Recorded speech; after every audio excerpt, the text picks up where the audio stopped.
الحمد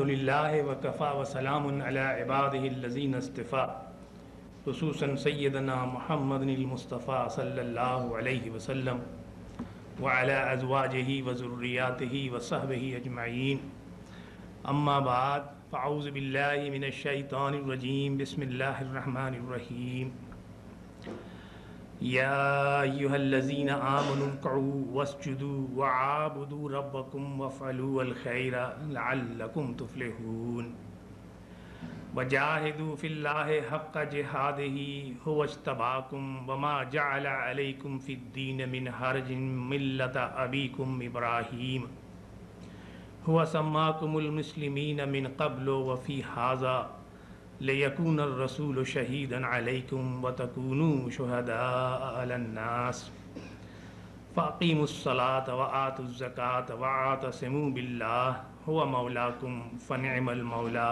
وَنِعْمَ النَّصِيرُ صدق اللہ العظیم۔ رات آپ کے سامنے سورہ حج کی آخری دو آیات پیش کی گئیں۔ ان کا ترجمہ پیش خدمت ہے تاکہ ان آیات میں جو مضامین اللہ تعالیٰ نے بیان کیے ہیں وہ ہمارے ذہنوں میں آ جائیں، پھر انشاءاللہ ہم اس کی تشریح میں جائیں گے۔ ترجمہ ہے کہ اے ایمان والو، رکوع کرو اور سجدہ کرو اور اپنے رب کی عبادت کرو اور خیر کے کام کرو، شاید کہ تم فلاح پا جاؤ، اور اللہ کی راہ میں جہاد کرو جیسا کہ جہاد کرنے کا حق ہے۔ اس نے تم کو چن لیا ہے اور دین میں تمہارے لیے کوئی تنگی نہیں رکھی۔ یہ تمہارے باپ ابراہیم کی ملت ہے۔ اس نے تمہارا نام مسلم رکھا ہے، اس سے پہلے بھی اور اس کے اندر بھی، یعنی اس قرآن میں، تاکہ رسول اکرم صلی اللہ علیہ وسلم تم پر شہادت دیں اور تم لوگوں پر شہادت دو۔ پس نماز قائم کرو اور زکوٰۃ دو اور اللہ کی رسی کو مضبوطی سے پکڑ لو، وہ تمہارا آقا ہے، پس کتنا اچھا آقا ہے اور کتنا اچھا مددگار۔ رب اشرح لی صدری ویسر لی امری واحلل عقدۃ من لسانی یفقہوا قولی۔ حضرات، یہاں اگر آپ غور کریں تو جو گفتگو شروع ہوئی ہے وہ ایمان والوں سے گفتگو شروع ہوئی ہے، انہی کو مخاطب کیا جا رہا ہے کہ جو ایمان لانے کا دعویٰ کرتے ہیں۔ تھوڑی دیر کے لیے اس کے اوپر ہم غور کر لیں۔ مکہ معظمہ میں جو لوگ ایمان لائے تھے وہ سوچ سمجھ کر کے ایمان لائے تھے، شعوری طور پر ایمان لائے تھے، اور ایمان کے تقاضے وہ سمجھتے تھے۔ ایمان لانے کے بعد عمل کیا کرنا ہے، زندگی کیسے گزارنی ہے، اس میں کیا پریشانیاں اور کیا مصیبتیں پیش آئیں گی، ان سے وہ واقف تھے اور اس کے لیے تیار تھے اور اس پر عمل کرتے تھے۔ چنانچہ وہاں اللہ تعالیٰ نے ان کو یا عبادی کہہ کر کے مخاطب کیا، اے میرے بندو۔ ایک مثال ملتی ہے ہمیں کہ یا عبادی الذین اسرفوا علی انفسہم لا تقنطوا من رحمت اللہ، کہ اے میرے بندو جو اپنی جانوں پر ظلم کر بیٹھے ہو تو اللہ کی رحمت سے مایوس نہ ہو۔ گویا ایک شرف قبولیت عطا کیا جا رہا ہے ان لوگوں کو کہ جو ایمان لائے ہیں اور ایمان کے تقاضے سمجھتے ہیں اور اس کے مطابق عمل کرتے ہیں۔ لیکن مدینہ منورہ میں یہ صورتحال بدل گئی۔ مدینہ منورہ میں کثیر تعداد ایسے لوگوں کی تھی کہ جو شعوری طور پر ایمان نہیں لائے تھے، ایمان لانے کے تقاضے نہیں سمجھتے تھے، ایمان لانے کے بعد عمل کیا کرنا ہے اس سے یا تو ناواقف تھے اور یا عمل کرنا نہیں چاہتے تھے۔ اس کی وجہ یہ ہے کہ مدینے کے آس پاس کی بستیاں اور قبائل اور بدر اور عرابی یہ اس لیے دین میں شامل ہو گئے تھے کہ اسلام جو ہے وہ پھیل رہا تھا، اسلامی نظام حکومت قائم ہو چکا تھا، مدینہ منورہ کے پاس ایک قوت سیاسی طور پر آ چکی تھی، لہٰذا اب ان کے لیے کوئی چارہ نہیں تھا اس کے علاوہ کہ وہ بھی مسلمان ہو جاتے اور اپنے کو مسلمانوں میں شمار کراتے۔ اسی لیے اللہ تعالیٰ نے جب مدینے میں لوگوں کو مخاطب کرنا شروع کیا تو اپنا انداز تخاطب بدل دیا اور یا ایھا الذین آمنوا کہہ کر کے مخاطب کرنا شروع کیا۔ تو اے وہ لوگوں جو ایمان لائے ہو، یا اے وہ لوگوں جو ایمان لانے کا دعویٰ کرتے ہو۔ تم ایمان تو لائے ہو تو ایمان کے تقاضے تم محسوس کرتے ہو، ایمان کے تقاضے جانتے ہو کہ تمہیں کرنا کیا ہے۔ یہ بات اپنے ذہن میں رکھیے آپ کہ اللہ تعالیٰ جو ہے وہ صرف ایمان لانے کے عمل کو کافی نہیں سمجھتا۔ زبان سے اقرار کر دینا یا کلمہ شہادت یا کلمہ طیبہ پڑھ لینا اس بات کی تو آپ کو حق دے دیتا ہے کہ آپ مسلمانوں میں شمار ہوں، لیکن اللہ کی بارگاہ میں یہ کافی نہیں ہے کہ وہاں آپ کا حساب کتاب نہ ہو، چنانچہ اس کے ساتھ عمل صالح جو ہے وہ ضروری ہے۔ فرمایا کہ والعصر ان الانسان لفی خسر الا الذین آمنوا وعملوا الصالحات، بجز ان لوگوں کے کہ جو ایمان لائے اور انہوں نے صالح عمل کیا، یعنی ایمان لانے کا تقاضا یہ ہے کہ آپ کا عمل جو ہے وہ بھی سدھر جائے، اس میں بھی پاکیزگی پیدا ہو جائے، اور وہ عمل آپ اختیار کریں کہ جس کا حکم اللہ تعالیٰ نے اور رسول اکرم صلی اللہ علیہ وسلم نے دیا ہے۔ چنانچہ ایک دوسری جگہ بھی دیکھیے کہ اللہ تعالیٰ عجیب انداز سے یہ کہتا ہے کہ تم ایمان لانے کا دعویٰ کرتے ہو لیکن ایمان نہیں لائے تم۔ فرمایا کہ یا ایھا الذین آمنوا آمنوا باللہ ورسولہ، اے وہ لوگوں جو ایمان لائے ہو یا ایمان لانے کا دعویٰ کرتے ہو تو اللہ پر، اس کے رسول پر ایمان لاؤ۔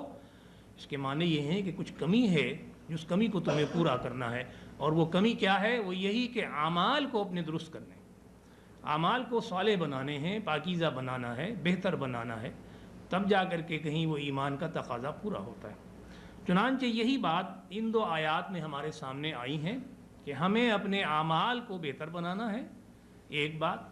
دوسری بات ہمیں یہ سمجھنی چاہیے کہ ہمیں جو اللہ تعالیٰ نے منتخب کیا ہے تو اس وجہ سے کہ چند اس کے احسانات ہیں، اور ہمارے ذمے جو کام لگایا گیا ہے وہ کام کیا ہے۔ یہ تین باتیں ان آیات میں آئی ہیں۔ پہلی بات یہ کہ ہمیں کرنا کیا ہے، عمل ہمارا کیسا ہونا چاہیے۔ دوسری بات یہ کہ اللہ تعالیٰ نے ہمارے اوپر احسانات کیا کیے ہیں، اور تیسری بات یہ ہے کہ اب اس زندگی میں ہمارا مقصد کیا ہے، ہم کیوں پیدا کیے گئے ہیں، اور ہمارے اعمال جو درست کرائے جا رہے ہیں، جو صالح بنائے جا رہے ہیں، جنہیں پاکیزہ کیا جا رہا ہے، تو وہ ہم سے کام کیا لینا چاہتا ہے۔ یہ تین باتیں ہیں مختصراً جو ان آیات میں ہمارے سامنے آتی ہیں۔ تو اب آئیے ہم دیکھیں کہ وہ اعمال کیا ہیں جس کی طرف اللہ تعالیٰ توجہ دلاتا ہے کہ یہ ایمان کے تقاضے ہیں، اگر ایمان لائے ہو تو تمہارا عمل یہ ہونا چاہیے۔ سب سے پہلی بات جو ہمارے سامنے رکھی گئی وہ یہ کہ یا ایھا الذین آمنوا ارکعوا واسجدوا، اے لوگوں جو ایمان لائے ہو رکوع کرو اور سجدہ کرو۔ ہم سب جانتے ہیں کہ رکوع اور سجدہ نماز کے دو ارکان ہیں یا فرائض ہیں، ان کے بغیر نماز نہیں ہوتی۔ ان میں سے کوئی ایک چیز بھی چھوٹ جائے، اگر ایک رکوع چھوٹ جائے یا ایک سجدہ چھوٹ جائے تو آپ سجدہ سہو سے اس نماز کو مکمل نہیں کر سکتے، آپ کو نماز کو دہرانا ہے، اس لیے کہ نماز کا رکن جو ہے وہ ساقط ہو گیا۔ تو یہاں جو مراد آئی وہ یہ آئی کہ رکوع کرو سجدہ کرو سے مراد نماز پڑھو۔ یہ اللہ تعالیٰ کا انداز بیان ہے کہ بعض جگہ وہ صلاۃ کہتا ہے، بعض جگہ وہ نماز کا ایک یا دو رکن بتا دیتا ہے جس سے مراد نماز ہوتی ہے۔ جیسے ایک جگہ اللہ تعالیٰ یہ کہتا ہے کہ میرے بندے یا رحمان کے بندے تو حقیقتاً وہ ہیں کہ جب زمین میں چلتے ہیں تو وقار کے ساتھ چلتے ہیں، اور جب جاہلوں سے مخاطب ہوتے ہیں تو انہیں سلام کر کے علیحدہ ہو جاتے ہیں، جھگڑے میں نہیں پڑتے۔ اور ان کی خصوصیت کیا ہے کہ والذین یبیتون لربہم سجدا وقیاما، اور ہمارے یہ بندے اپنے رب کی خاطر اپنی راتوں کو سجدے اور قیام میں گزارتے ہیں۔ تو یہاں بھی دیکھیے دو رکن بتایا گیا نماز کا، ایک رکن سجدہ اور دوسرا رکن قیام۔ قیام جو ہے یہ سب سے پہلا رکن ہے نماز کا۔ تو اشارہ یہی ہے کہ اپنی راتوں کو وہ نمازوں میں گزارتے ہیں، یعنی نفل نمازیں پڑھتے ہیں، تہجد پڑھتے ہیں، یہ نشانی ہے اللہ کے بندوں کی۔ تو یہاں بھی یہی بات کہی جا رہی ہے کہ اگر تم ایمان لائے ہو تو نماز پڑھو۔ اب مفسرین نے یہ کہا کہ جہاں قرآن میں صلاۃ کا ذکر ہے یا نماز کا ذکر ہے اور اس کے ساتھ وقت بھی بتایا گیا ہے تو اس سے مراد فرض نمازیں، 5 وقت کی جو فرض نمازیں، اور جہاں وقت نہیں بتایا گیا وہاں عام نماز مراد ہے جس میں فرض بھی شامل ہے، سنت بھی شامل ہے اور نفل بھی شامل ہے۔ چنانچہ آپ دیکھیں کہ ایک جگہ یہ ہے کہ وَمِنْ آنَاءِ اللَّيْلِ، یعنی وقت بتایا گیا کہ رات کے کنارے کے اوپر۔ ایک جگہ فرمایا وَأَقِمِ الصَّلَاةَ لِدُلُوكِ الشَّمْسِ، کہ جب رات بھیگ جائے تو نماز قائم کریں آپ۔ تو یہ فرض نمازوں کا تذکرہ ہو رہا ہے، گویا کہ مغرب کی نماز پڑھیں آپ اور عشاء کی نماز پڑھیں اور فجر کی نماز پڑھیں وغیرہ۔ لیکن جہاں یہ وقت نہیں بتایا جا رہا ہے وہاں مراد عام نمازیں ہیں جن میں سنتیں اور نفل بھی شامل ہیں۔ تو ایمان کا پہلا تقاضا جو ہمارے سامنے رکھا گیا وہ یہ کہ ہم نماز کو قائم کریں، فرائض بھی ادا کریں، سنتیں بھی پڑھیں اور نوافل بھی پڑھیں۔ یہ پہلا مطالبہ ہے، یہ پہلی پرسش ہے جو قیامت کے دن کسی بندے سے پوچھی جائے گی۔ فرمایا کہ یوم محشر کہ جہاں گداز بوت اولی پرسش نماز بوت، محشر کے دن، قیامت کے دن جب لوگوں کی جانیں نکل رہی ہوں گی تو سب سے پہلی بات جو پوچھی جائے گی وہ نماز کے بارے میں پوچھا جائے گا۔ یہ ایمان کا پہلا تقاضا ہے کہ ایمان لانے کے بعد انسان نماز قائم کرے۔ اور ایک حدیث ہے جس کا مفہوم یہ ہے کہ لوگوں اگر تم قیامت کے روز نماز میں پکڑے گئے تو تمہاری کوئی نیکی کام نہیں آئے گی۔ ذرا آپ نے غور کیا نماز کی اہمیت؟ آپ حج کرتے رہیں، آپ عمرہ کرتے رہیں، بار بار کرتے رہیں، آپ مدینہ منورہ کی زیارات کرتے رہیں، بار بار کرتے رہیں، صدقہ و خیرات کرتے رہیں، لنگر کھول دیں، آپ بڑے نیک کام کرتے رہیں، آپ سچے مسلمان بن جائیں آپ، اور اپنے کو دعویٰ کریں کہ جی ہم ایمان لانے والوں میں سے ہیں، لیکن نماز نہیں پڑھتے آپ۔ نماز نہیں پڑھنے سے مراد کیا ہوئی کہ قیامت کے روز آپ کی پکڑ اس میں ہو جائے گی کہ بھائی آپ نماز کیوں نہیں پڑھتے تھے؟ اور جب نماز نہیں پڑھتے تھے تو یہ ساری عبادات، حج ہے، روزہ ہے، زکوٰۃ ہے، عمرہ ہے، یہ جو کچھ بھی آپ نیکیاں کر رہے ہیں یہ آپ کے کوئی کام نہیں آئیں گی۔ تو نماز کی اہمیت جو ہے وہ اتنی ہے کہ یہ سب سے پہلی چیز ہے جو ہم سے قیامت کے روز پوچھی جائے گی۔ اور چنانچہ اللہ تعالیٰ بھی ایمان کے تقاضوں میں سب سے پہلی بات جو ہمارے سامنے رکھ رہا ہے وہ یہی ہے کہ سجدہ کرو اور رکوع کرو، یعنی نماز قائم کرو، نماز کی عادت ڈالو۔ اور نماز کی اہمیت ایک حدیث سے بھی ملتی ہے ہمیں کہ بین الرجل و بین الکفر ترک الصلاۃ۔ فرمایا رسول اکرم صلی اللہ علیہ وسلم نے کہ ایک مومن مرد اور کفر کے درمیان جو فرق ہے وہ صرف نماز ہے۔ ایک مومن مرد اگر نماز کو ترک کر دے تو وہ کفر کے اندر داخل ہو جاتا ہے۔ تو اتنی بڑی اہمیت ہے اس نماز کی، اور ایمان کے تقاضوں میں سے یہ پہلا تقاضا ہے جس کو ہمیں اپنے ذہن میں رکھنا چاہیے۔ دوسری بات جو ہمارے سامنے آئی وَعَابُدُوا رَبَّكُمْ، اور اپنے رب کی عبادت کرو۔ تو کیا نماز عبادت نہیں ہے؟ نماز بھی تو عبادت ہے۔ پھر یہ علیحدہ سے یہ بات کیوں کہی گئی کہ وَعَابُدُوا رَبَّكُمْ، اور اپنے رب کی عبادت کرو؟ تو اس سے مراد یہ ہے کہ صرف نماز ہی جو ہے وہ کافی نہیں ہے۔ صرف یہ کہہ دینا کہ صاحب نماز پڑھ لیجئے، جماعت سے پڑھ لیجئے، وقت کے ساتھ پڑھ لیجئے، عادت ڈال لیجئے تو گویا آپ کی برت ہو گئی، یہ کافی نہیں ہے۔ اور بھی عبادات ہیں جن کو آپ کو ادا کرنا ہے، اور ادھر بھی اتنی ہی توجہ دی جانی چاہیے جتنی کہ نماز کی طرف توجہ دی جاتی ہے۔ دوسری عبادات کیا ہیں؟ زکوٰۃ ہے، حج ہے، روزہ ہے، یہ بھی عبادات ہیں، اور ان کی بھی اہمیت ہے، یہ بھی فرائض ہیں، اور ان میں بھی نوافل اور سنتیں ہیں جو ہمیں ادا کرنی چاہیے۔ پہلی بات تو یہ آتی ہے اس عبادت سے، لیکن ایک بات اور سمجھ لیجیے کہ عبادت صرف یہی نہیں ہے کہ یہ چار چیزیں آپ پوری کر لیں کہ نماز پڑھ لیا آپ نے، زکوٰۃ دے دیا آپ نے، حج کر لیا، روزہ رکھ لیا، آپ یہ سمجھے کہ جی ہم نے اللہ کی عبادت کر دی، جو تقاضا ہے ایمان کا وہ پورا کر دیا۔ نہیں، عبادت کا صحیح مفہوم سمجھیے، عبد کا صحیح مفہوم سمجھیے۔ عربی زبان میں عبد کے معنی غلام کے ہیں، عربی زبان میں بندہ جسے ہم کہتے ہیں اردو زبان میں، وہ رجل کا لفظ ہے اس کے لیے عربی زبان میں۔ تو جب عبد کا لفظ استعمال ہوا تو اس کے معنی غلامی کی جائے اپنے رب کی، تو کیا غلامی صرف عبادات انہی چار چیزوں کے بارے میں ہے؟ حالانکہ غلام تو آپ کے ہر حکم کا تابع ہے، 24 گھنٹے آپ کے تابع ہے، اور آپ کی مرضی اور احکامات کے مطابق اس کو زندگی گزارنی ہے۔ اس کا اپنا آرام اور اس کی اپنی رائے کوئی معنی نہیں رکھتی آقا اور مالک کی رائے اور آرام کے مقابلے میں۔ یہ ہے غلامی، اسی کو بندگی کہتے ہیں۔ آپ ذرا غور کیجئے کہ ایک شخص کو آپ نے نوکر رکھا، غلام کی بات تو بہت دور ہے، غلام تو یقیناً آپ کی ملکیت ہے، آپ جو چاہیں اس کے ساتھ کر سکتے تھے معاشرے میں، لیکن نوکر کے ساتھ آپ سب کچھ وہ نہیں کر سکتے جو آپ غلام کے ساتھ کر سکتے تھے۔ فرض کیجئے کہ آپ نے ایک شخص کو نوکر رکھا اور آپ نے اس کو بتایا کہ تمہارا کام یہ ہے کہ تم صبح اٹھ کر کے سودا سلف گھر کے لیے لایا کرو گے، میرے بچوں کو تم اسکول پہنچایا کرو گے، جب وہ بیمار ہو جائیں تو ان کا علاج کراؤ گے، ہسپتال لے جاؤ گے، پھر ان کو اسکول سے واپس لاؤ گے، گھر کو صاف ستھرا رکھو گے، ہمارے جو مہمان آئیں گے ان کی خاطر تواضع تمہیں کرنی ہوگی، اور دیکھو تم کو سارے کام جو تمہیں کرنے ہیں وہ میری مرضی اور احکامات کے مطابق کرنے ہیں۔ آپ نے نوکر رکھا، یہ نوکر جو ہے وہ دن میں 5 مرتبہ آپ کے سامنے کھڑا ہو کے کہتا ہے کہ آپ میرے آقا ہیں، آپ مجھے تنخواہ دیتے ہیں، آپ تو بہت اچھے آدمی ہیں۔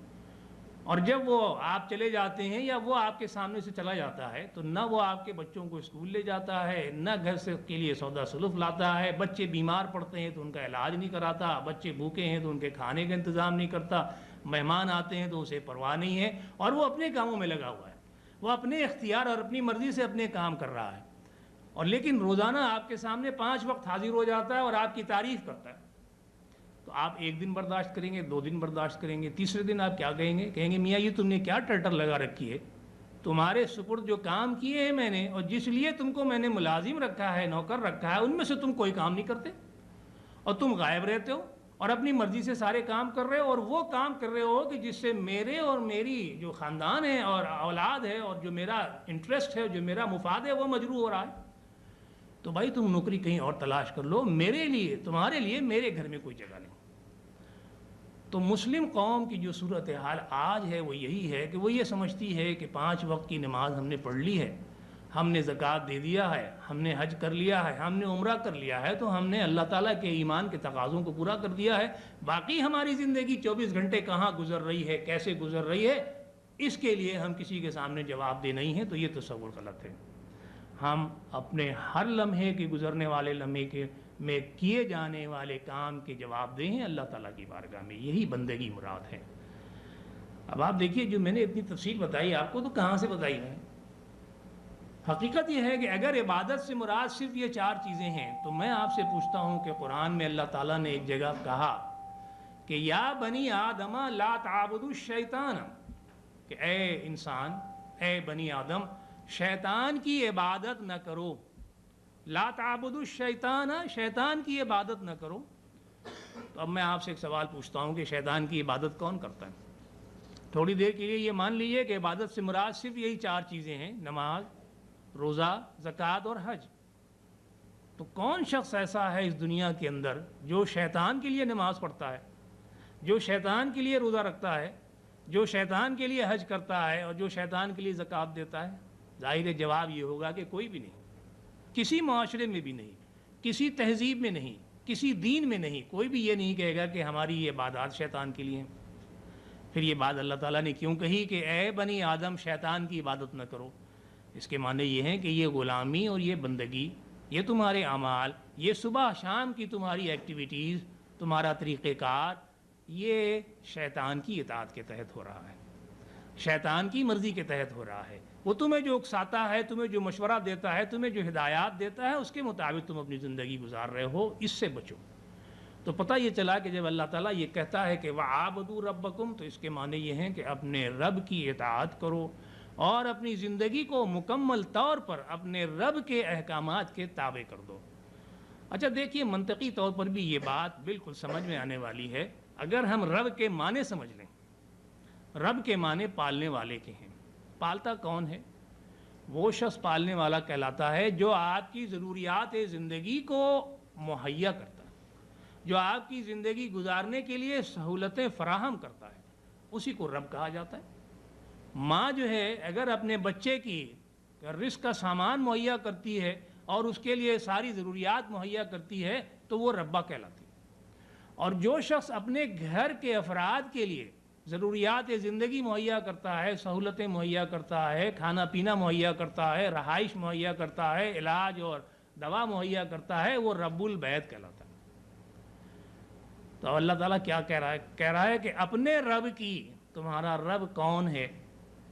ہمارا رب اللہ ہے، وہی ہماری ضروریات کو پورا کرتا ہے، وہی ہمارے لیے سہولتیں مہیا کرتا ہے، وہی ہمیں رزق دیتا ہے، وہی ہمیں لباس دیتا ہے، وہی ہمیں رہنے کی جگہ دیتا ہے، وہی ہمیں شفا دیتا ہے جب ہم بیمار ہوتے ہیں، تو وہ ہمارا رب ہے۔ تو حقیقتاً اطاعت ہمیں اسی کی کرنی چاہیے اور کسی کی نہیں کرنی چاہیے۔ آپ دفتر میں اپنے آفیسر کی اطاعت کیوں کرتے ہیں؟ اسی لیے کہ وہ آپ کے رزق کا سامان مہیا کرتا ہے اور اس نے آپ سے معاہدہ کیا ہوا ہے کہ آپ کو یہ کام کرنے ہیں اور ان اوقات میں کرنے ہیں تو آپ کو تنخواہ ملے گی، آپ کو پروموشن ملے گا، آپ کا علاج بھی کیا جائے گا، آپ کو ہاؤس الاؤنس بھی ملے گا، وغیرہ وغیرہ جو ضروریات ہیں آپ کی، تو آپ اس کی اطاعت کرتے ہیں۔ تو اللہ تعالیٰ یہ کہہ رہا ہے کہ یہ ساری چیزیں تو ہم تمہیں مہیا کرتے ہیں، تو ہماری اطاعت کی جانی چاہیے. 24 گھنٹے تمہاری زندگی اس طرح گزرنی چاہیے کہ دیکھنے والا یہ کہے کہ یہ اللہ کا بندہ ہے اور رسول اکرم صلی اللہ علیہ وسلم کی سنت کے اوپر عمل پیرا ہے. یہ وہ ایمان کا تقاضا ہے. تیسرا تقاضا جو ہمارے سامنے آیا. چوتھا تقاضا جو ہمارے سامنے آیا وہ یہ کہ وَفْعَلُوا الْخَيْرَ، اور خیر کے کام کرو. یہ خیر کے کام کیا ہیں؟ خیر کے معنی کیا ہیں؟ اس کے اوپر ذرا سا غور کر لیں. خیر کے 3 معنی ہیں اور تینوں معنی یہاں سے مراد ہیں. خیر کے معنی عبادت کے بھی ہیں، چنانچہ بات عبادتی کی ہو رہی ہے. نماز بھی عبادت ہے، اور پھر وَعَابُدُوا کا لفظ استعمال کیا اللہ تعالیٰ نے، یعنی عبادت کرو. اور پھر خیر کا لفظ استعمال کیا، اس کے معنی بھی عبادت کے. اور خیر کے معنی نیکی کے بھی ہیں اور بھلائی کے بھی ہیں، یہ دوسرے معنی ہیں. اور تیسرے معنی خیر کے مال کے، دولت مال جو آپ کو حاصل ہوتی ہے اسے بھی خیر کہتے ہیں. اب دیکھیے یہ تینوں معنی جو ہیں قرآن سے آپ کے سامنے آ جاتے ہیں. تو جب اللہ تعالیٰ یہ کہتا ہے کہ وَفْعَلُوا الْخَيْرَ، خیر کے کام کرو، تو اس کے مراد یہ ہیں کہ عبادات بھی کرو، نیکیاں بھی کرو اور مال بھی خرچ کرو. عبادات کا جو مفہوم ہے دیکھیے ایک جگہ قرآن میں ہے وَأَقِيمُوا الصَّلَاةَ وَآتُوا الزَّكَاةَ وَمَا تُقَدِّمُوا مِنْ خَيْرٍ وَمَا تُقَدِّمُوا لِأَنفُسِكُم مِّنْ خَيْرٍ تَجِدُوهُ عِندَ اللَّهِ. نماز قائم کرو اور زکوٰۃ دو، اور جو کچھ بھی تم خیر میں سے آگے بھیجو گے اپنے لیے تو اللہ کے پاس اسے موجود پاؤ گے. تو یعنی یہ جو نماز ہم پڑھتے ہیں، یہ جو ہم زکوٰۃ ہم دیتے ہیں، یہ اللہ کے پاس موجود ہوگا. یہ ہم نے خیر کا کام کیا ہے جو آگے بھیجا ہے تو یہ اللہ کے پاس موجود ہوگا. مفسرین نے یہی تشریح کی ہے اس کی قرآن میں. تو خیر کے معنی عبادت، یا ساری عبادتیں جو بھی ہمارے سامنے ہیں وہ خیر کے معنوں میں استعمال ہوتی ہیں. خیر کے معنی نیکی، یہ تو عام مفہوم ہے، یہ ہم سب جانتے ہیں. ذالکم خیر لکم ان کنتم تعلمون، اسی میں تمہاری لیے بھلائی ہے اگر تم سمجھو. تمہارے لیے نیکی ہے، تمہارے لیے انعام ہے. تو گویا نیکی کے جو کام ہیں وہ بھی خیر ہیں. اور آپ ذرا تصور کیجئے کہ صرف اللہ کی عبادات کر دینا ہی کافی نہیں ہے، بلکہ حقوق اللہ کے ساتھ حقوق العباد کا ادا کیا جانا جو ہے یہ بھی ایمان کے تقاضوں میں سے ہے. اور حقوق العباد یہی ہے کہ آپ نیکی کریں دوسروں کے ساتھ. راستے سے آپ پتھر ہٹا دیتے ہیں تو یہ بھی خیر کا کام ہے. کسی مریض کو آپ ہسپتال پہنچا دیتے ہیں تو یہ بھی خیر کا کام ہے. کسی راہ بھٹکے ہوئے شخص کو آپ سیدھا راستہ دکھا دیتے ہیں تو یہ بھی خیر کا کام ہے. کسی بھوکے شخص کو آپ کھانا کھلا دیتے ہیں تو یہ بھی خیر کا کام ہے. کسی سے 2 بول آپ میٹھے بول دیتے ہیں تو یہ بھی خیر کا کام ہے. اور کسی کی طرف آپ مسکرا کر کے اور ہنس کر کے اگر آپ دیکھ لیں تو یہ بھی نیکی کا کام ہے. یہ سارے کام جو ہیں یہ خیر کہلاتے ہیں. اور اللہ کے بندوں کے سہولت کے لیے جو کام آپ کریں گے وہ تو خیر ہے ہی ہے، وہ تو نیکی ہے ہی ہے. حضرت عمر رضی اللہ تعالیٰ عنہ کو معلوم ہوا کہ مدینے سے باہر ایک بڑھیا رہتی ہے، اکیلی ہے، کوئی اس کا کام کرنے والا نہیں ہے. تو آپ اس کے پاس پہنچے اور آپ نے فرمایا کہ اماں تم فکر نہ کرو، میں تمہارا کام روزانہ آ کے کر دیا کروں گا. اس نے کہا بیٹا تمہیں تکلیف کرنے کی ضرورت نہیں، کوئی اللہ کا بندہ آتا ہے یہ کام کر جاتا ہے. کہے اچھا میں دیکھنا چاہتا ہوں کون بندہ ہے وہ. چنانچہ دوسرے دن صبح آپ فجر سے پہلے اٹھ کر کے گئے اور اس کے گھر کے پاس چھپ کر کے کھڑے ہو گئے کہ دیکھیں کہ کون ہے وہ شخص کہ جو صبح آ کر کے اس بڑھیا کا کام کر کے چلا جاتا ہے. تو یہ بھی تو نیکی کا کام ہے. ایک تو سوچنا ہی نیکی کا کام ہے، اس کے اوپر قدم آگے بڑھانا اس نیکی کا کام ہے، اور پھر جو کام کر رہا ہے وہ تو ظاہر ہے کہ اللہ تعالیٰ کی بارگاہ میں بلند درجہ حاصل کر رہا ہے. تو آپ کیا دیکھتے ہیں کہ حضرت ابوبکر صدیق رضی اللہ تعالیٰ عنہ اس بڑھیا کے گھر سے باہر نکل رہے ہیں. تو یہ نیکی کا کام ہے کہ معاشرے میں ضرورت مند لوگوں کا کام کیا جائے. ایک یہودی کے ملکیت میں ایک کنواں تھا اور وہ اس کنویں سے مسلمانوں کو پانی لینے دیتا تھا، اور کوئی کنواں نہیں تھا آس پاس مدینے کی ایک بستی سے باہر. حضرت عثمان غنی رضی اللہ تعالیٰ عنہ کو معلوم ہوا تو آپ نے وہ کنواں اس سے اس کے منہ مانگی قیمت کے اوپر خریدا اور خرید کر کے مسلمانوں کے لیے وقف کر دیا. تو یہ بھی خیر کا کام ہے اور یہ بھی نیکی کا کام ہے جو اللہ تعالیٰ ہم سے کہہ رہا ہے. پل بنا، چاہ بنا، مسجد و تالاب بنا، یہ سارے نیکی کے کام ہیں، یہ سارے خیر کے کام ہیں.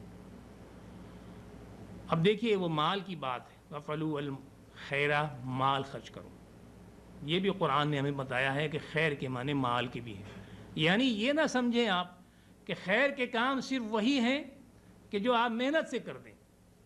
یا تھوڑا سا وقت لگا دیا آپ نے اس میں. نہیں، خیر کا کام وہ بھی ہے کہ جس میں آپ کا مال خرچ ہوتا ہو، بلکہ مال ہی مراد ہے کہ اللہ کی راہ میں آپ مال خرچ کریں. اور یہ علیحدہ سے بات اسی لیے کی گئی کہ آپ اس کو زکوٰۃ نہ سمجھ لیں. آپ زکوٰۃ تو عبادات میں آ گئی جو شمار ہوتی ہے، لیکن یہ علیحدہ سے اس کے معنی یہ ہیں کہ انفاق کرنا اور صدقہ کرنا واجب ہے ہر مسلمان کے اوپر. اور یہ زکوٰۃ نہیں ہے جس کے بارے میں میں آپ سے بات کر رہا ہوں. زکوٰۃ تو فرض ہے. حضرت ابو موسیٰ اشعری کی روایت ہے کہ حضور صلی اللہ علیہ وسلم نے فرمایا کہ لوگوں صدقہ کیا کرو، صدقہ تمہارے اوپر واجب ہے. کسی نے پوچھا کہ یا رسول اللہ اگر کسی کے پاس نہ ہو مال دینے کو؟ تو آپ نے فرمایا کہ اگر اس کے پاس مال نہیں ہے تو مال کمائے اور کما کر کے صدقہ کرے. ذرا آپ نے غور کیا صدقے کا وجوب کہاں تک پہنچ رہا ہے؟ پوچھا کہ یا رسول اللہ اگر کوئی مال نہ کما سکے؟ تو آپ نے کہا کہ اگر مال نہیں کما سکتا تو کسی کو گھوڑے پہ سواری کرنے میں مدد کر دے تو یہ صدقہ ہے. پوچھا کہ یا رسول اللہ اگر کوئی ہاتھ پیر بھی نہ ہلا سکتا ہو؟ تو آپ نے کہا کہ اگر ہاتھ پیر بھی نہیں ہلا سکتا تو اپنے دل میں کسی کے لیے برائی نہ رکھے تو یہ بھی صدقہ ہے. تو صدقہ جو ہے یہ واجب ہے، یہ خیر کا کام ہے. اب دیکھیے قرآن میں کہاں پر ان معنوں میں استعمال ہوا. ایک جگہ آیا کہ وَمَا تُنْفِقُوا مِنْ خَيْرٍ فَلِأَنفُسِكُمْ، تم خیر میں سے جو کچھ خرچ کرتے ہو تو بس اپنے آپ کے لیے خرچ کرتے ہو. خیر میں اگر خیر کے معنی صرف محنت ہے اگر یا نیکی کو کوئی کام کر دینا ہے تو پھر خرچ کرنے کے لفظ تو استعمال نہیں کر سکتا اللہ تعالیٰ اس کے لیے. انفاق جو ہے وہ تو مال کے خرچ کرنے کے لیے استعمال ہوتا ہے. تو فرمایا کہ مال میں سے جو کچھ تم خرچ کرتے ہو وہ تمہارے اپنے لیے ہے، اس لیے کہ اللہ تعالیٰ اس کو بڑھا چڑھا کے تمہیں دیتا ہے، کئی گنا بڑھا کے دیتا ہے، 70 گنا تک اللہ تعالیٰ جو ہے اس کا معاوضہ دیتا ہے. ایک جگہ اور فرمایا اللہ تعالیٰ نے کہ وَإِنَّهُ لِحُبِّ الْخَيْرِ لَشَدِيدٌ، اور یہ انسان جو ہے خیر کی محبت میں بہت شدت اختیار کرتا ہے، بہت سخت ہے. تو کیا نیکی کے کام کے معاملے میں انسان بڑا سخت ہے؟ ظاہر ہے کہ یہ نہیں بات، یہ فطرت انسانی نہیں ہے. فطرت انسانی تو یہ ہے کہ اپنے فائدے کے معاملے میں سخت ہوتا ہے. پھر یہ اللہ تعالیٰ جب یہ کہہ رہا ہے کہ انسان خیر کے معاملے میں شدید ہے تو مفسرین نے اس کے معنی یہ بتائے کہ مال کے معاملے میں انسان بہت سخت ہے. اردو میں کہتے ہیں کہ صاحب چمڑی چلی جائے دمڑی نہ جائے. آپ کھال لے لیں میری، مجھ سے کام کرا لیں، آپ پسینہ بہا لیں، آپ وقت لے لیں، لیکن صاحب مال جو ہے وہ بڑا مشکل کام ہے. صاحب میرے بیوی بچوں سے نہیں بچتا، اور میری تو یہ پلاننگ ہے، مجھے تو مکان بنانا ہے، مجھے تو کھیت بنانا ہے، مجھے تو فلاں انڈسٹری کھڑی کرنی ہے، اور میں تو بیوی بچوں کو اسکول ہے، علاج ہے، یہ ہے وہ ہے، صاحب پیسہ نہیں بچتا. صاحب مجھے ذرا پیسے کے معاملے میں ذرا سا معاملہ گڑبڑ ہے. فارسی میں بھی کہتے ہیں کہ زرمی طلبی سخندری نست، جامی طلبی مذائقہ نیست، زرمی طلبی سخندری نست. جان آپ طلب کرتے ہیں کوئی مذائقہ نہیں، حاضر ہے میری جان آپ کے لیے، لیکن آپ مال طلب کرتے ہیں، اس میں ذرا سا بات پر سوچنے والی ہے کہ یہ مال کہاں سے لاؤں، میں کیسے دوں آپ کو. تو مال کے معاملے میں انسان بڑا سخت ہے، بڑی سختی کے ساتھ اس کو پکڑتا ہے اور بڑی شدت اختیار کرتا ہے اس معاملے میں. تو اللہ تعالیٰ کہتا ہے وَفْعَلُوا الْخَيْرَ، کہ مال خرچ کرو. یعنی یہ شدت جو ہے یہ اپنے لیے جو آپ کرتے ہیں یہ ایمان کا تقاضا نہیں ہے. ایمان کا تقاضا یہ ہے کہ اللہ کے بندوں کے اوپر مال خرچ کیا جائے. چنانچہ یہی سارا مضمون جو اس ایک آیت میں ہمارے سامنے آیا سورہ نساء میں ایک دوسرے انداز سے آتا ہے. فرمایا وَعَابُدُوا اللَّهَ وَلَا تُشْرِكُوا بِهِ شَيْئًا وَبِالْوَالِدَيْنِ إِحْسَانًا وَبِذِي الْقُرْبَىٰ وَالْيَتَامَىٰ وَالْمَسَاكِينِ وغیرہ وغیرہ. اللہ کی عبادت کرو، اس کے ساتھ کسی کو شریک نہ کرو، اپنے والدین کے ساتھ حسن سلوک کرو، اپنے اعزاء اور اقارب کے ساتھ حسن سلوک کرو، یتیموں کے ساتھ کرو، مسکینوں کے ساتھ کرو، پڑوسیوں کے ساتھ کرو وغیرہ وغیرہ. تو یہ جو حسن سلوک ہے اس کے معنی ان کے اوپر مال خرچ کرو، ان کو دو، اپنے مال میں سے ان کا بھی حصہ رکھو. تو فرمایا وَفْعَلُوا الْخَيْرَ، کہ خیر کے کام کرو. اور ایک اور شعر مجھے یاد آ رہا ہے فارسی کا، بڑا اچھا شعر ہے. خیر کن ہے فلاں کہ غنیمت شمار زاں پیشتر کے بانگ برایت فلاں نمر. ایک عجیب بات ہے، ذرا غور کیے. یہ جو 4 عبادات ہیں ان کے لیے تو وقت مقرر کیا ہوا ہے اللہ تعالیٰ نے. وہ وقت گزر گیا یا نہیں آیا تو وہ عبادت جو ہے آپ کی ساقط ہو گئی، یا یہ کہ ابھی آپ کے اوپر فرض ہی نہیں ہوئی. نماز کا مثال کے طور پر ابھی عشاء کا وقت نہیں آیا تو عشاء کی نماز فرض نہیں ہوئی آپ کے اوپر. زکوٰۃ ایک سال پورا نہیں گزرا تو ابھی زکوٰۃ آپ کے اوپر فرض نہیں ہوئی. روزہ جو ہے روزے کا مہینہ نہیں آیا تو روزہ آپ کے اوپر فرض نہیں ہوا. حج جو ہے اگر آپ صاحب استطاعت نہیں ہیں تو آپ کا روزہ حج فرض نہیں ہوا. اور جب تک کہ وہ وقت نہ آئے اگر آپ صاحب استطاعت ہیں بھی تو وہ دن آنا چاہیے جس کے لیے آپ جس دن آپ کو حج کرنا ہے. لیکن یہ انفاق اور یہ صدقہ یہ 24 گھنٹے واجب ہے آپ کے اوپر. اس کے لیے کوئی وقت مقرر نہیں ہے، جلد از جلد کیا جانا چاہیے. الذین ينفقون اموالهم سرا وعلانیۃ لیلا ونہارا وسرا وعلانیۃ، جو رات اور دن مال خرچ کرتے ہیں اور خفیہ بھی خرچ کرتے ہیں اور اعلان بھی خرچ کرتے ہیں. تو مال کے معاملے میں، خیر کے معاملے میں کوئی وقت مقرر نہیں ہے اور جلد از جلد کر لینا چاہیے. چنانچہ فارسی کا جو شعر ابھی میں نے آپ کے سامنے پڑھا اس کے معنی یہی کہیں کہ اے فلاں شخص خیر کا کام کر لے، نیکی کا کام کر لے اور اس عمر کو اپنے غنیمت جان.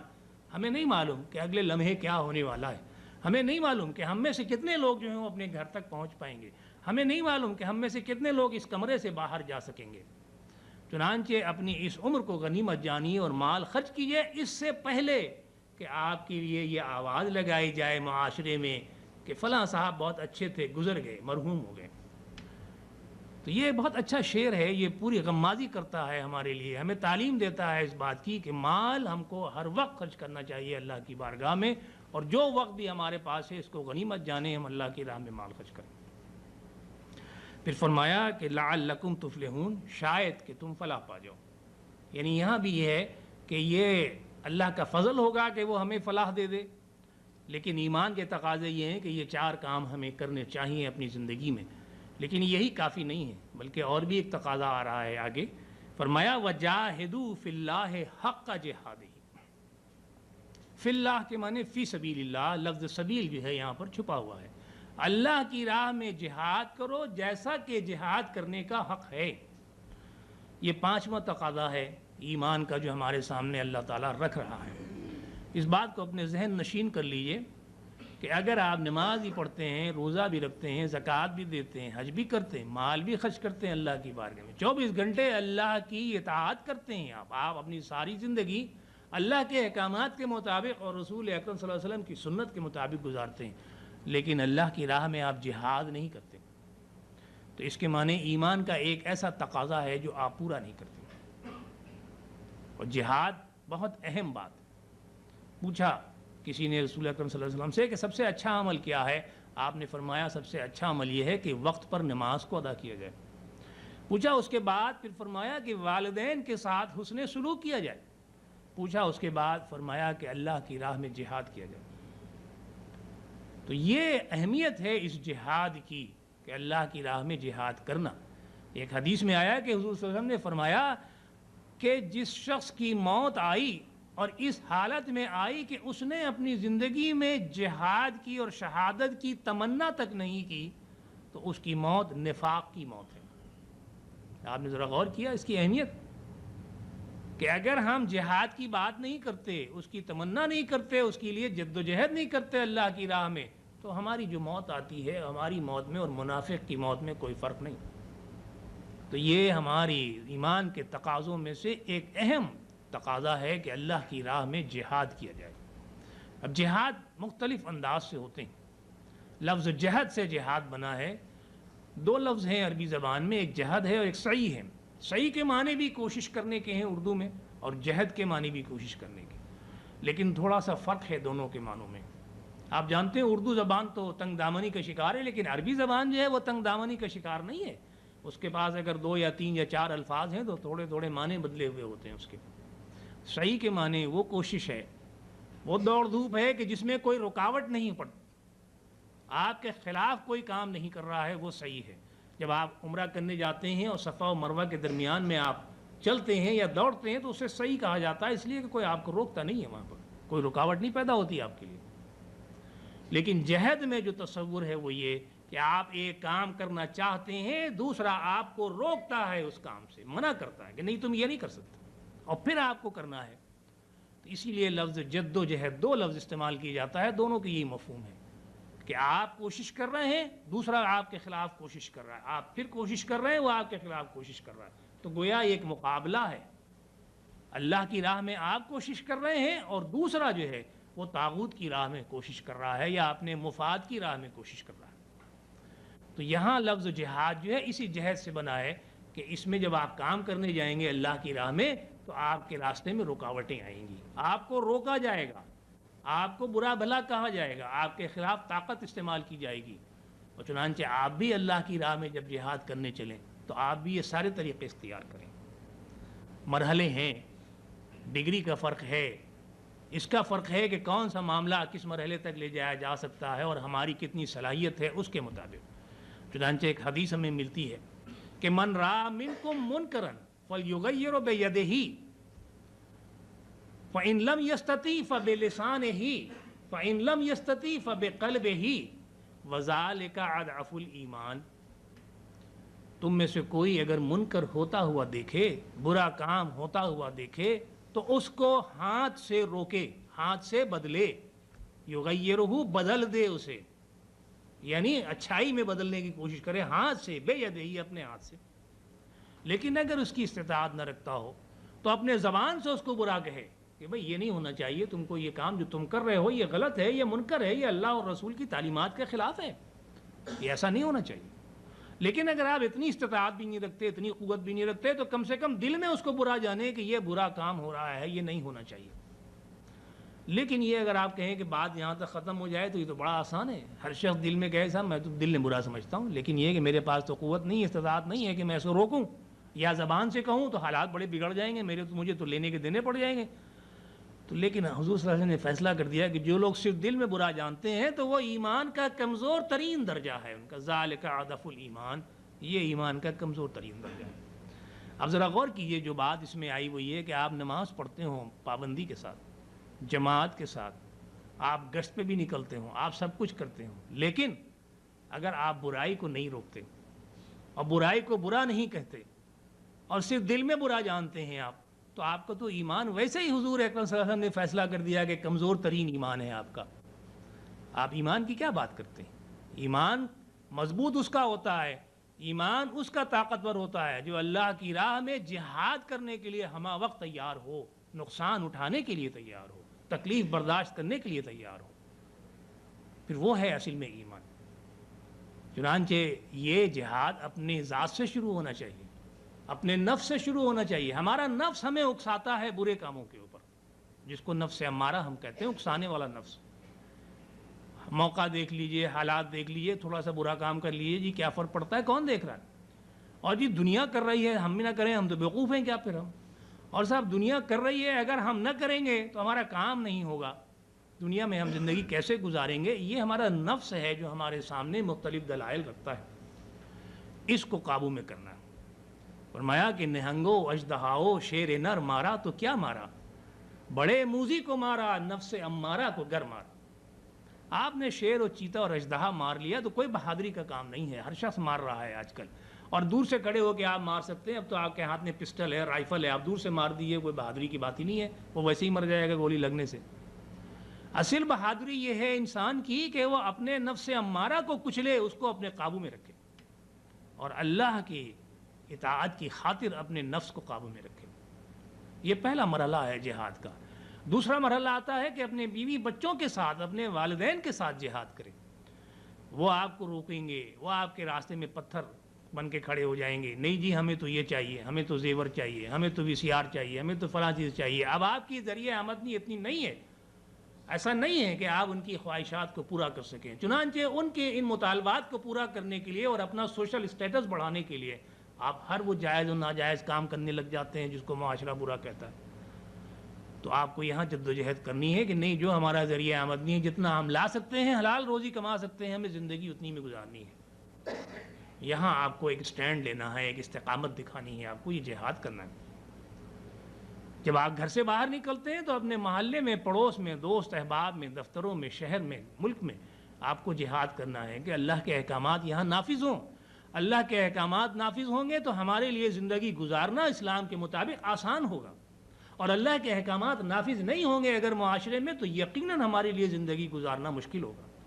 تو حقیقتاً ہم کر تو رہے ہیں اللہ کی رضا کی خاطر، لیکن اس میں ہمارا بھی فائدہ ہے۔ وہ فائدہ یہ ہے کہ ہمارے لیے سہولت ہو جائے گی، معاشرہ اسی جس مطابق کام کر رہا ہوگا ہم بھی اسی کے مطابق کام کریں گے اور وہ اللہ کی راہ کے لیے ہوگا. تو معاشرے سے بھی جد و جہد کرنا بہت اہم بات ہے جہاد کا. اور قتال کا جو مرحلہ ہے مارنا و مرنے کا وہ تو بہت آخر میں آتا ہے. اصل مرحلے تو جہاد کے یہ ہیں.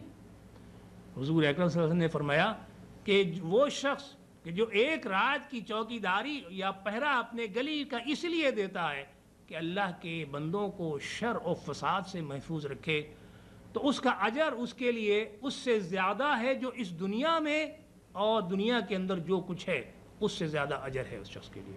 تو یہ بھی تو جہاد ہے کہ آپ ایک رات کو اپنی گلی کی حفاظت کر لیں کہ یہاں کوئی غنڈہ نہیں آ سکتا, یہاں کوئی قاتل نہیں آ سکتا, یہاں کوئی ڈاکو نہیں آ سکتا, یہاں بدماشی نہیں ہو سکتی. محلے والوں کو سکون پرسکون زندگی گزارنے دیا جائے, اسلام کے مطابق زندگی گزارنے دیا جائے. اس کے لیے اگر آپ ایک رات کا پہرا بھی دیتے ہیں تو یہ بھی جہاد ہے اللہ کی راہ میں. اور یہ جہاد اللہ کی راہ میں ہی ہونا چاہیے. اس بات کو آپ سمجھ لیجئے. یہ جد و جہد اگر آپ کے اپنے ذاتی مفاد کی خاطر ہے اور آپ کی نیت یہ ہے کہ اس سے مجھے فائدہ ہوگا دنیا میں, تو پھر وہ جہاد نہیں ہے اور جہاد کا اجر آپ کو نہیں ملے گا. اس کی موٹی سی مثال میں آپ کو دے دیتا ہوں, معاشرے میں آپ کو خود محسوس ہو جائے گا اس بات کو. ایک شخص داڑھی رکھتا ہے اس لیے کہ رسول اکرم صلی اللہ علیہ وسلم کا حکم ہے کہ داڑھی مسلمان کو رکھنا چاہیے, اور ایک شخص داڑھی رکھتا ہے اس لیے کہ صاحب وہ جارج پنجم کے بھی داڑھی تھی اور لنکن کے بھی داڑھی تھی اور لینن کے بھی داڑھی تھی اور برنارڈ شاہ کے بھی داڑھی تھی, اور ماڈرن فیشن یہی ہے کہ داڑھی رکھی جائے اور فرینچ کٹ رکھا جائے اور اس طرح رکھا جائے اس طرح رکھا جائے. دونوں آدمی داڑھی رکھ رہے ہیں معاشرے میں, مسلم معاشرے میں. لیکن یہ مسلم معاشرہ بدقسمتی سے دونوں کو لعن طعن کرے گا. دونوں کو صوفی اور ملا اور کٹ ملا اور دقیانوسی آدمی اور پرانا آدمی اور کیا کیا کہے گا وہ.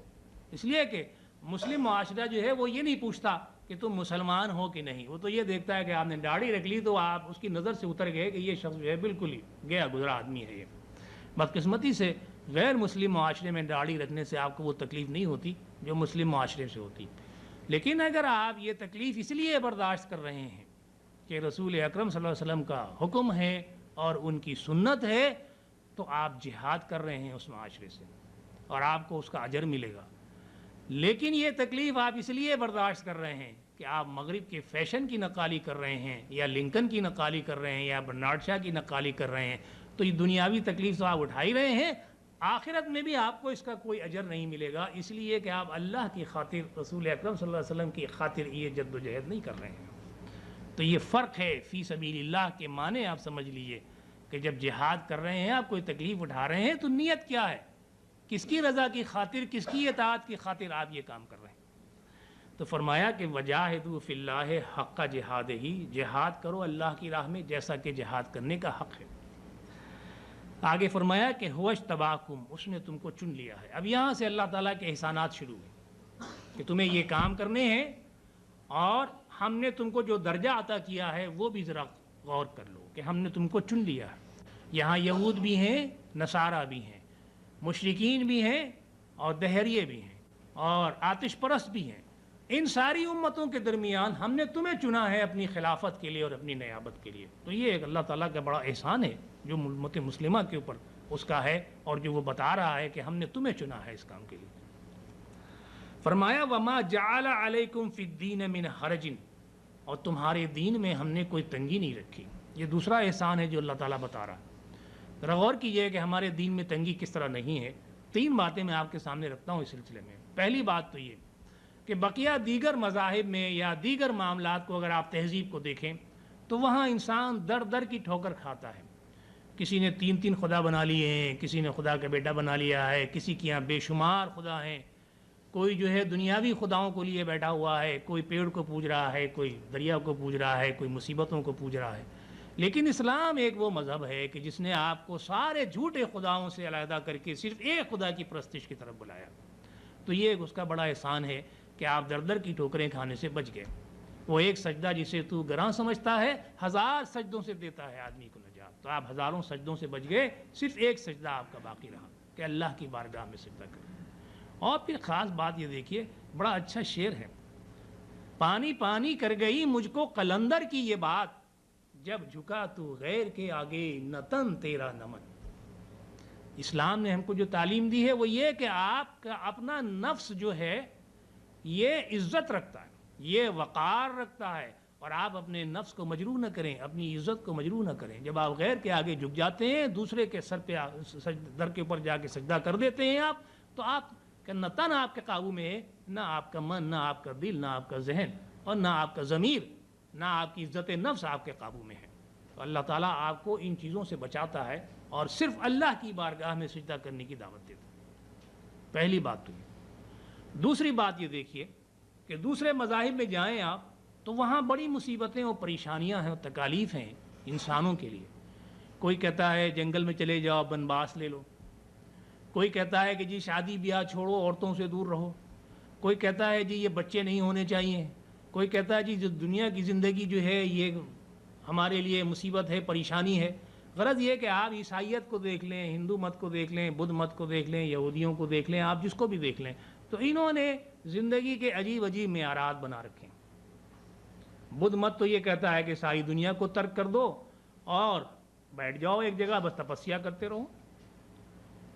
عیسائی یہ کہتے ہیں کہ صاحب شادی مت کرو۔ آپ دیکھیں نا ان کے پادری اور ان کی ننیں جو ہیں وہ شادی نہیں کرتی، کہتے ہیں یہ تو دنیاوی معاملات ہے، اس کا دین سے کوئی تعلق نہیں۔ اور یہودی کیا کہتے ہیں کہ وہ تو انسان کو برابر نہیں سمجھتے۔ یہودیوں کے مذہب میں جو فلسفہ ہے وہ یہ ہے کہ اگر ایک یہودی اور ایک غیر یہودی کا مقدمہ کسی یہودی جج کی عدالت میں پہنچے تو یہودی جج کے اوپر یہ دینی فریضہ عائد ہوتا ہے کہ وہ یہودی کے حق میں فیصلہ کریں۔ تو گویا انسان کے جو عدل ہے، جو مساوات ہے، وہ تصوری نہیں ہے ان کے اندر۔ تو غرض یہ کہ کوئی بھی تہذیب آپ دیکھ لیں تو وہاں فطرت کے مطابق کام نہیں ہو رہا ہے، لیکن اسلام وہ مذہب ہے جو فطرت کے مطابق آپ کو تعلیم دیتا ہے۔ آپ سے یہ کہتا ہے کہ آپ شادی کریں، آپ سے یہ کہتا ہے کہ آپ بچے پیدا کریں، آپ سے یہ کہتا ہے کہ دنیاوی لذتوں کو آپ اختیار کریں۔ صرف ایک شرط عائد کرتا ہے کہ اللہ اور رسول کے احکامات کے مطابق یہ سارے کام آپ کریں۔ فطرت انسانی کے خلاف وہ کوئی تقاضا آپ سے نہیں کرتا۔ وہ قطعاً آپ سے یہ مطالبہ نہیں کرتا کہ آپ بنواس لے لیں، آپ جوگی بن جائیں، آپ راہبانہ زندگی گزاریں، قطعاً نہیں۔ بلکہ وہ تو کہتا ہے کہ دنیا یہ میدان کارزار ہے آپ کے لیے، اس سے استفادہ کیجئے۔ سخر لکم ما فی السماوات والارض، آسمان اور زمینوں میں جو چیز بھی ہے ہم نے سب تمہارے لیے مسخر کر دیا ہے کہ تم اسے استعمال کرو اپنی مرضی سے، اللہ اور رسول کے احکامات کے تحت۔ تو یہ دوسری بڑی آسانی ہے جو اس دین میں ہمیں حاصل ہے۔ تیسری آسانی دیکھیے کہ انفرادی طور پر بھی ہر شخص کو آسانی حاصل ہے۔ یہ تو اجتماعی طور پر میں آپ کو باتیں بتا رہا تھا۔ کوئی بھی عبادت، کوئی بھی کام آپ لے لیجئے، اللہ تعالیٰ کا کوئی حکم لے لیجئے آپ، وہ حکم ریجڈ نہیں ہے، ہر حال میں نافذ ہونے والا نہیں ہے، بلکہ آپ کے اپنے حالات کے تحت وہ حکم بدلتا رہتا ہے۔ نماز کھڑے ہو کے پڑھنا فرض ہے، قیام رکن ہے نماز کی۔ اگر آپ قیام نہیں کرتے تو نماز نہیں ہوتی آپ، لیکن اگر آپ کھڑے ہو کے نہیں پڑھ سکتے، آپ بیمار ہیں، تو آپ بیٹھ کے پڑھ لیجیے۔ بیٹھ کے بھی نہیں پڑھ سکتے تو لیٹ کے پڑھ لیجیے۔ آپ اگر سفر میں ہیں تو 2 رکعت پڑھ لیجیے۔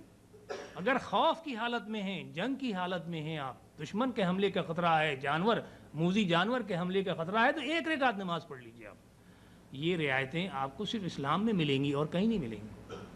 زکوٰۃ ان سے لی جاتی ہے جو صاحب استطاعت ہیں، جن کے پاس مال ہے، وہ اگر زکوٰۃ نکالیں تو انہیں کوئی فرق نہیں پڑتا۔ ہر ایک سے زکوٰۃ نہیں نکالی جاتی، بلکہ زکوٰۃ جو نکالی جاتی ہے وہ ان لوگوں کو دی جاتی ہے جو ضرورت مند ہیں، ان کے اوپر خرچ کیا جاتا ہے یہ مال۔ تو یہ کتنی بڑی سہولت ہے کہ اسلام نے معاشرے میں امیر اور غریب کو مال کے معاملے میں ایک اسٹیٹس نہیں دیا ہے۔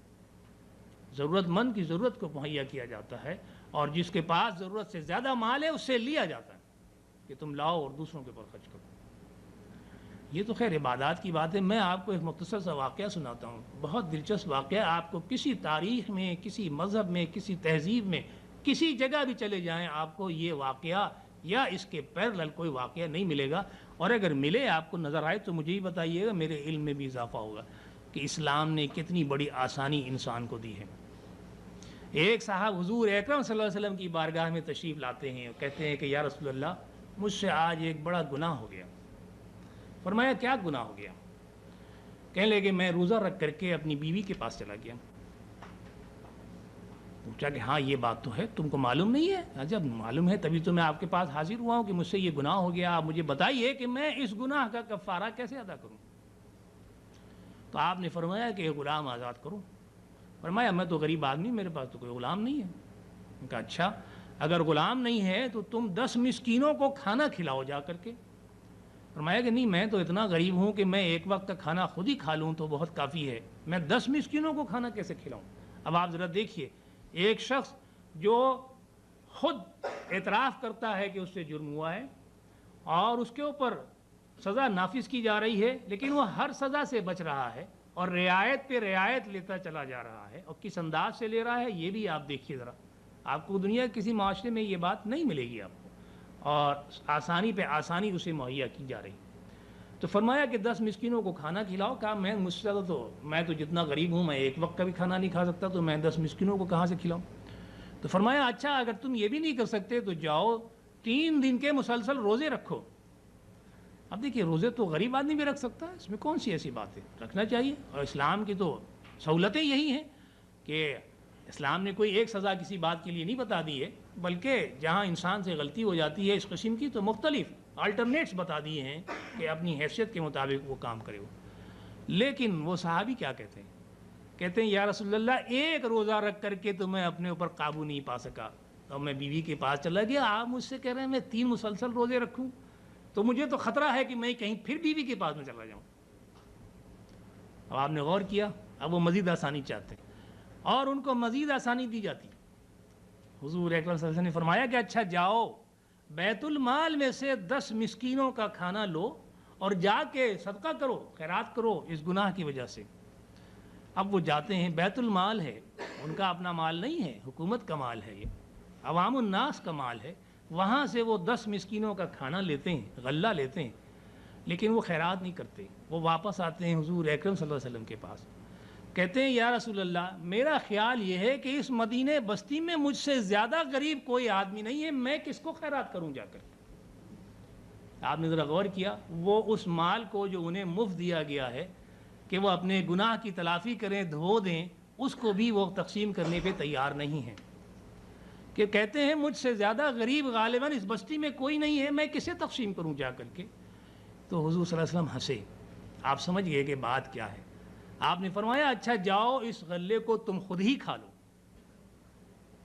آپ نے دیکھا کہ ہمارے دین میں یہ سہولت کسی اور دین میں آپ کو نہیں ملے گی، کسی اور تہذیب میں آپ کو نہیں، کسی اور معاشرے میں آپ کو نہیں. تو فرمایا کہ وما جعل علیکم فی الدین من حرج، ہم نے دین میں تمہارے لیے کوئی تنگی نہیں رکھی. ملت ابیکم ابراہیم، یہ تمہارے باپ ابراہیم کی ملت ہے، یہ وہی قوم ہے، یہ وہی روح ہے، یہ وہی تعلیم ہے جو تمہارے باپ جن سے تم اپنا رشتہ جوڑتے ہو، جو انہوں نے دی ہے. ہم نے تمہیں کوئی نئی بات نہیں بتائی، تمہیں یہ اختیار کرنا چاہیے. یہ تیسرا احسان ہے جو اللہ تعالیٰ اس امت کے اوپر رکھ رہا. چوتھی بات یہ کی کہ وَهُوَ سَمَّاكُمُ الْمُسْلِمِينَ، هُوَ سَمَّاكُمُ الْمُسْلِمِينَ مِنْ قَبْلُ وَفِي هَذَا، اس نے تمہارا نام مسلمان رکھا اس سے پہلے بھی اور اس قرآن کے اندر بھی. یعنی ہم نے تم کو اپنا مطیع قرار دیا. مسلم کے معنی سپرد کر دینے والا، اطاعت کرنے والا، ہتھیار ڈال دینے والا. تو ہم نے تمہارا نام ہی یہ رکھا ہے، ہم تمہاری اس خصوصیت سے واقف ہیں اور اسی لیے ہم نے یہ نام تمہارا رکھا. اس سے پہلے بھی اور اس قرآن میں بھی. ایک تو تشریح یہ ہے، دوسری تشریح مفسرین نے یہ کی ہے کہ تمہارے باپ ابراہیم نے تمہارا نام مسلم رکھا، تو ہم نے تمہارے لیے وہی نام قبول کر لیا جو تمہارے باپ نے رکھا. چنانچہ آپ دیکھیں سورہ بقرہ میں ایک جگہ آتا ہے کہ اذ یرفع ابراہیم القواعد من البیت و اسماعیل ربنا تقبل منا انک انت السمیع العلیم ربنا وجعلنا مسلمین لک ومن ذریتنا امۃ مسلمۃ لک وارنا مناسکنا وتب علینا انک انت التواب الرحیم. اور جب ابراہیم اور اسماعیل خانہ کعبہ کی بنیادیں کھڑی کر رہے تھے تو یہ دعا کرتے جاتے تھے کہ اے رب اسے ہماری طرف سے قبول فرما اور ہمیں اپنا مسلمان بنا. ربنا وجعلنا مسلمین لک، ہمیں اپنا مسلمان بنا، اپنا مطیع بنا، اور ہماری اولاد میں سے ایک امت مسلمہ کھڑا کر، یعنی مطیع جس کا نام مسلم ہو. تو فرمایا کہ انہوں نے تمہارا نام یہ مسلم رکھا تھا اور یہی نام ہم نے تمہارا قبول کر لیا. اب یہ باتیں جو اللہ تعالیٰ نے ہمارے سامنے رکھیں کہ ہمیں 5 تقاضے بتائے ایمان کے، 4 احسانات گنائے اللہ تعالیٰ نے، کس لیے چاہتا کیا ہے اللہ تعالیٰ، مقصد حیات کیا ہے ہمارا، ہم اس دنیا میں کیوں پیدا کیے گئے ہیں. یہ وہ بات ہے جو اب آگے ہمارے سامنے آ رہی ہے. فرمایا لِيَكُونَ الرَّسُولُ شَهِيدًا عَلَيْكُمْ وَتَكُونُوا شُهَدَاءَ عَلَى النَّاسِ لام جب لگاتے ہیں تو اس کے معنی تاکہ، یہ ساری باتیں جو کی گئی ہیں تم سے اس لیے کہ تاکہ رسول اکرم صلی اللہ علیہ وسلم تم پر گواہی دیں اور تم لوگ دوسروں پر گواہی دو۔ یہ مقصد حیات ہے ایک مسلمان کا۔ حضور اکرم صلی اللہ علیہ وسلم نے تو گواہی دے دی اور شہادت بھی لے لی لوگوں سے۔ پوچھا آخری حج میں آپ نے کہ حل بلغ، تو کیا میں نے پہنچا دیا؟ سب نے کہا کہ جی ہاں آپ نے پہنچا دیا۔ تو آپ نے فرمایا اللہم اشہد، انگلی آپ نے آسمان کی طرف کی اور 3 مرتبہ یہ کہا کہ اللہ تو گواہ ہے۔ تو آپ نے تو اپنا مشن پورا کر دیا، اس میں تو کوئی شبہ نہیں۔ اب مسئلہ یہ ہے کہ کیا ہم نے وہ مشن پورا کیا یا نہیں؟ حضور اکرم صلی اللہ علیہ وسلم نے پھر یہ فرمایا، ذرا غور کیجئے، فَلْيُبَلِّغُ الشَّاهِدُ الْغَائِبَ، تو تم میں سے جو یہاں موجود ہے وہ جو لوگ موجود نہیں ہیں، جو غائب ہیں، ان کو یہ بات پہنچائے۔ تو گویا ہمارے اوپر حضور اکرم صلی اللہ علیہ وسلم نے یہ فریضہ عائد کر دیا کہ ہمیں تو جو دین کا علم حاصل ہو، قرآن کا اور سنت کا جو علم حاصل ہو، وہ ہم دوسروں تک پہنچائیں، دوسروں کو اللہ کی طرف بلائیں اور اللہ کا دین نافذ کر دیں۔ اس لیے کہ حضور صلی اللہ علیہ وسلم کا کام اسی وقت مکمل ہوا جب فتح و نصرت اللہ تعالیٰ کی آ گئی، جب دین نافذ ہو گیا۔ یہ ہمارا کام ہے اب کہ ہم اللہ کا پیغام دوسروں تک پہنچائیں، لوگوں کے کردار کو سدھاریں، ان کو دعوت دیں اور اسلام کا نظام جو ہے اس دنیا میں قائم کریں۔ یہ ہمارا مقصد حیات ہے جو اللہ تعالیٰ ہمارے سامنے رکھ رہا ہے۔ اور ہم اس میں کہاں تک کامیاب ہوتے ہیں، ہماری کمزوریاں کیا ہیں، ذرا اس کے اوپر بھی غور کیجیے تھوڑی دیر کے لیے۔ ایک واقعہ میں آپ کو سناتا ہوں۔ حضور اکرم صلی اللہ علیہ وسلم ایک دفعہ انہوں نے حضرت عبداللہ ابن مسعود سے فرمایا کہ مجھے قرآن پڑھ کر کے سناؤ۔ آپ نے کہا یا رسول اللہ قرآن تو آپ پر نازل ہوا، میں آپ کو سناؤں؟ آپ نے فرمایا کہ ہاں میں تم سے سننا چاہتا ہوں۔ چنانچہ حضرت عبداللہ ابن مسعود نے پڑھنا شروع کیا، وَاعْبُدُوا اللَّهَ وَلَا تُشْرِكُوا بِهِ شَيْئًا وَبِالْوَالِدَيْنِ إِحْسَانًا وَبِذِي الْقُرْبَىٰ وَالْيَتَامَىٰ وَالْمَسَاكِينِ وغیرہ وغیرہ۔ یہ آپ پڑھتے رہے یہاں تک کہ حضرت عبداللہ ابن مسعود کا بیان یہ ہے کہ حضور اکرم صلی اللہ علیہ وسلم کی میں نے آواز سنی کہ حسبک حسبک، بس کافی ہو گیا، بس کافی ہو گیا۔ تو جب آپ نے یہ آواز سنی تو آنکھ اٹھا کر کے دیکھا تو حضور صلی اللہ علیہ وسلم کی آنکھوں سے آنسوں کی جھڑیاں لگیں۔ یہ آنسو بہہ رہے ہیں آپ کی آنکھوں سے اور آپ نے روک دیا حضرت عبداللہ ابن مسعود کو۔ ذرا غور کیجئے کہ یہ بات جو ہمارے سامنے آئی، اس سے کیا بات ہمیں پتہ چلی؟ حضور اکرم صلی اللہ علیہ وسلم کے ذہن میں یہ تصور آیا کہ میں قیامت کے روز مجھے اللہ تعالیٰ کھڑا کرے گا اس امت پر گواہ کی حیثیت سے۔ اس لیے کہ جب حضرت عبداللہ ابن مسعود نے جو آیت پڑھی وہ یہ ہے کہ فَكَيْفَ، پھر اس وقت کیا ہوگا؟ ہم پوچھتے ہیں نا کیفا حال ہوگا، کہ آپ کا حال کیا ہوگا، تو اللہ تعالیٰ بھی پوچھ رہا ہے فَكَيْفَ، پھر کیا ہوگا؟ اِذَا جِئْنَا بِكَ بِكُلِّ أُمَّةٍ بِشَهِيدٍ وَإِذَا جِئْنَا بِكُلِّ أُمَّةٍ بِشَهِيدٍ وَجِئْنَا بِكَ عَلَىٰ هَٰؤُلَاءِ شَهِيدًا۔ اس وقت کیا حال ہوگا کہ جب میں ہر امت میں سے ایک گواہ کھڑا کروں گا اور آپ کو آپ کی اس امت کے اوپر گواہ بنا کر کھڑا کروں گا۔ یعنی وہاں اللہ تعالیٰ پوچھے گا نا اس پورے امت مسلمہ سے کہ تم نے ہمارا پیغام دوسروں تک پہنچایا، تم نے ہمارے نظام کو دنیا میں نافذ کرنے کی جد و جہد کی، تو وہ ظاہر ہے اس کے پاس تو کوئی جواب نہیں ہوگا۔ تو اتمام حجت کے لیے حضور اکرم صلی اللہ علیہ وسلم سے گواہی دلوائی جائے گی کہ آپ نے میرا یہ پیغام ان تک پہنچا دیا تھا یا نہیں، کہیں ایسا تو نہیں ہے کہ انہیں یہ بات نہ معلوم رہی ہو۔ اور یہ وہ آنسو تھے حضور صلی اللہ علیہ وسلم کے اس تصور کے تحت کہ میں نے تو یہ بات پہنچا دی ہے اور میری امت مسلمہ اللہ کی بارگاہ میں ایک ملزم کی حیثیت سے کھڑی ہوگی۔ تو ہم ذرا غور کریں، ہم انفرادی طور پر اپنے اپنے گریبانوں میں منہ ڈال کر کے کہ ہم اس کام کو کہاں تک انجام دے رہے ہیں۔ اس لیے کہ ہر شخص الگ الگ جو ہے وہ جڑ کر کے ہی امت بنتا ہے۔ امت مسلمہ کوئی ایک خاص جانور کا نام نہیں ہے، بلکہ مسلمانوں کے اوپر مشتمل یہ امت ہے، اور ہر شخص کا اپنا کردار ہے، اور ہر شخص کو اس کے اوپر غور کرنا ہوگا کہ اس نے اس کام کو کہاں تک انجام دیا۔ پھر آگے فرمایا، چنانچہ یہ مقصد حیات تھا تو فرمایا کہ فَأَقِيمُوا الصَّلَاةَ، پس نماز قائم کرو، وَآتُوا الزَّكَاةَ، اور زکوٰۃ دو۔ یعنی یہ جو کام تم کو بتائے گئے ہیں اس لیے بتائے گئے ہیں کہ تمہارا مقصد یہ ہے، تمہیں یہ کام یہ کرنا ہے۔ وَاعْتَصِمُوا بِاللَّهِ، یہاں لفظ حبل جو ہے وہ چھپا ہوا ہے، مفسرین نے بتایا وَاعْتَصِمُوا بِحَبْلِ اللَّهِ، اللہ کی رسی کو مضبوطی سے پکڑ لو. یعنی اس کام کو کرنے کے لیے تمہیں جو چیزیں دی گئی ہیں وہ یہ ہے کہ اللہ کی رسی. یہ کیا چیز ہے؟ حضور اکرم صلی اللہ علیہ وسلم نے فرمایا کہ لوگوں دیکھو، اگر میرے بعد دو چیزیں تمہارے درمیان چھوڑے جا رہا ہوں، اگر تم انہیں پکڑ لو گے تو گمراہ نہیں ہوگے. ایک یہ اللہ کا قرآن اور دوسرے میری سنت. یہ دونوں چیزیں جو ہیں اگر ہم پکڑ لیں، انہیں اختیار کر لیں، ان کے مطابق اپنی زندگی کو گزاریں تو ہم گمراہ نہیں ہوں گے. اور یہی اللہ تعالیٰ ہم سے یہاں کہہ رہا ہے کہ وَاعْتَصِمُوا بِاللَّهِ، اللہ تعالیٰ کی رسی کو مضبوطی سے پکڑ لو. ہوا مولاکم، وہی تمہارا آقا ہے. فنعم المولا و نعم النصیر، اور اس سے اچھا آقا اور کون ہو سکتا ہے، اور اس سے اچھا مددگار اور کون ہو سکتا ہے کہ ہم اللہ کی مدد لیں، رسول اکرم صلی اللہ علیہ وسلم کے سنت اور قرآن کے احکامات کے مطابق عمل کریں، اور ہماری زندگی کا جو مقصد ہے، جو مشن ہے، اس کو پورا کرنے میں ہم لگ جائیں. کامیابی اور ناکامی یہ ہم سے نہیں پوچھا جائے گا، ہم سے تو یہ پوچھا جائے گا کہ تم نے عمل کیا یا نہیں. آئیے ہم اور آپ مل کر کے اللہ تعالیٰ سے دعا کریں کہ ہم سے جو غلطیاں اور جو فروگزاشت ہو گئی ہوں ان کو معاف فرمائے اور ہمارے عمل کو قبول فرمائے.